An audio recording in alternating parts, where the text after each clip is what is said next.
مرحبا قربان جان.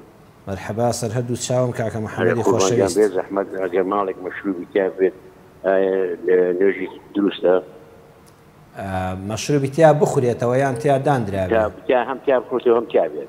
نوێژی تیا دروستە بە چاوان وەڵام بدەدەمەوە کاکە محەممەد. بەڵێ قوربان جان. قوربان دەستەکانت خۆش بە کاکە محەممەد گیان. کاکە محەممەد ئەڵێ ئایا شوێنێک مەشروب عەرەق و مادە سەرخۆشکەرەکانی تێدا دا بندرێ یان بخورێتەوە نوێژی تێدا دروستە؟ دووشتمان هەیە، کۆگای عەرەقمان هەیە لەگەڵ ماڵێک کە گوناحی تێدا دەکرێت. ئەوانەی کۆگای عەرەقیان هەیە تاوانبارن، ئەوانە مجریمن، ئەوانە تاوانکارن.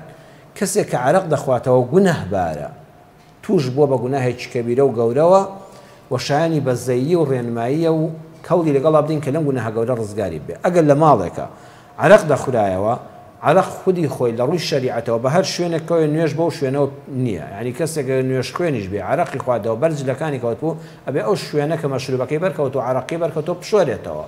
ئەگەر بەر شوێنی نوێژ دەکەوتبوو لەو شوێنەدا نوێژ دروست نییە. بەڵام بەڵێ لەو شوێنانەی تری ماڵەکەدا کە عەرەقی تیا نییە یان عەرەقەکەشی تێدایە، تەنانەت لەو ژوورەشە هەر نوێژ دروستە بەڕێزان.